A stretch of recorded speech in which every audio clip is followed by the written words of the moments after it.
in push-up contests and curling contests. Not against myself personally, but it has been done, and he has not fared well.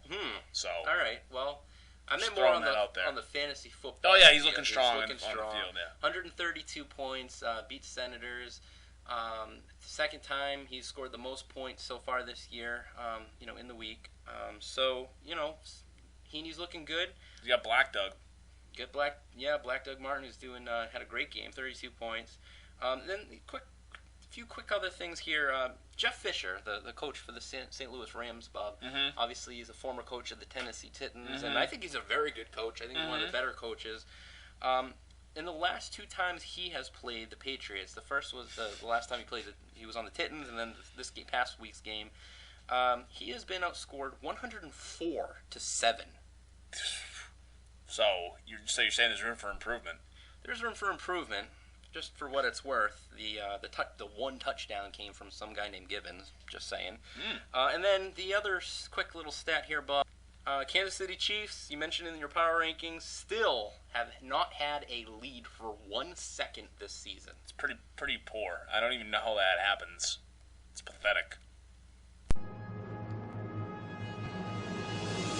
Now, let's take a look into the future with next week's matchups.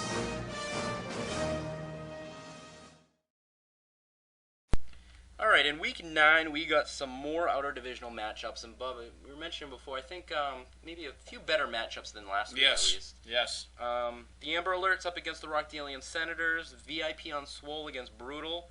The Boston Loggers up against Bubblegum Shrimp. Yellow Peril against Hong Kong Cavaliers.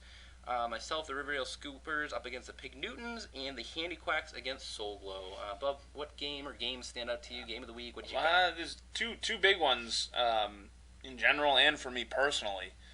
You against Phil, Sure. the Pig Newtons. I think that'll probably put up the most points this week combined. Also, in the standings, Phil is immediately behind me, so I'm definitely tuning into that one. And then VIP against Brutal. Another big game. VIP, although in the other division, is tied with me for record, so he's pretty close to me. So if he loses, that's a good thing. If Brutal loses, that's a good thing. Assuming I win, I'm only one, knock on wood. I'd only be 1 game behind him going into our Week 10 matchup.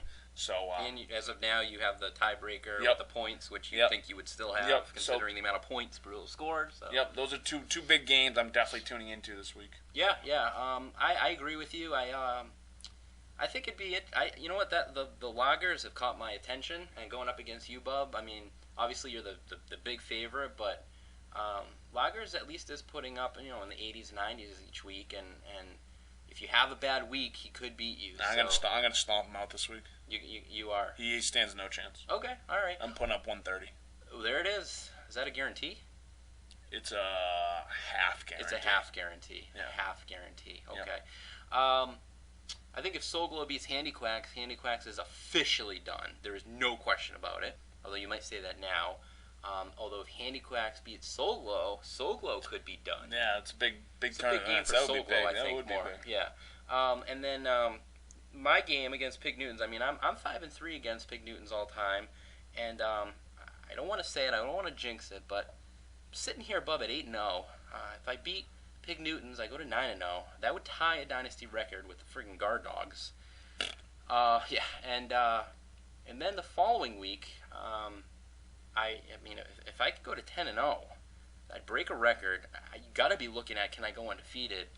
I don't really want to talk about it because I don't want that to be the story. I don't want to get distracted with the real goal, but just a little nugget. Now that we're on that, I'll tell you this. Let's say you win this week, and you win next week. You're playing Handy Quacks next week. Yeah. In Week 11, you have VIP. In Week 12, you have myself. In Week 13, you have Brutal. So those are 3 tough matchups. Yeah. Well, I've had a relatively tough schedule this year. I think I'm still third, in the hardest schedule. So like third hardest, I mean. So, but I think what you were saying earlier is right. I think we should give the game of the week to VIP against Brutal. Would you concur, Bob?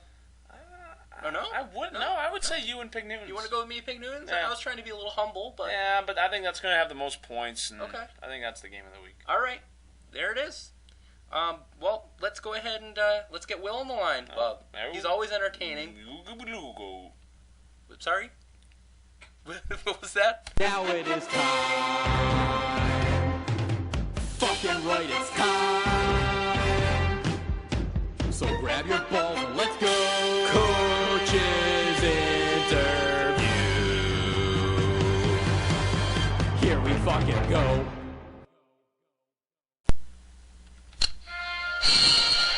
And now, I am moist with excitement to say that on the Tom Berkowitz Trucking Hotline, we have the Dynasty Ethics Manager. He has bad knees. He's known for his hatred of Jay Cutler. His hate-filled voice message to former Dynasty coach P.J. Berkowitz is in the Hall of Fame. Due to his ethical pride, he once denied buying me a dirty magazine.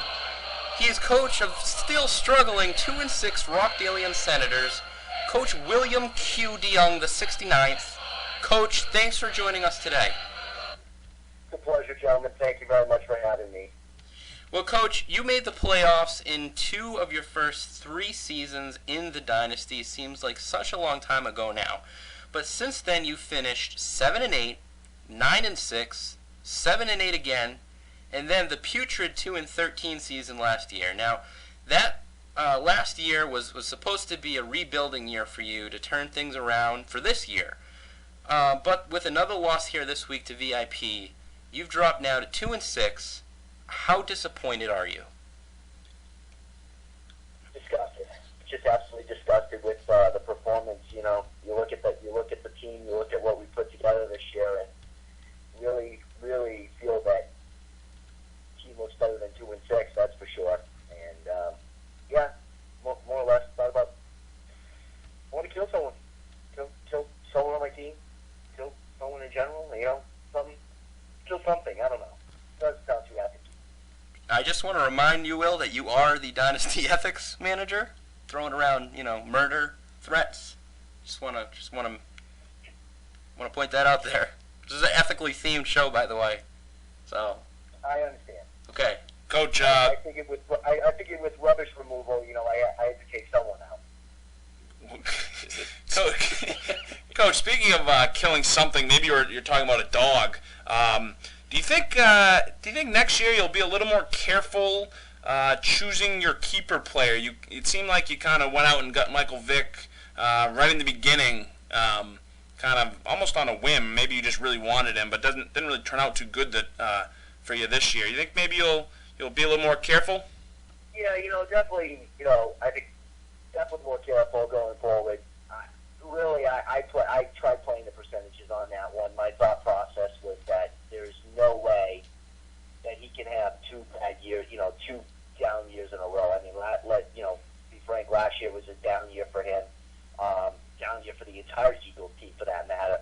And my thought process behind the whole pickup was, not paying too high of a price for him, but for that matter, just getting a player who was probably due for a bounce back year.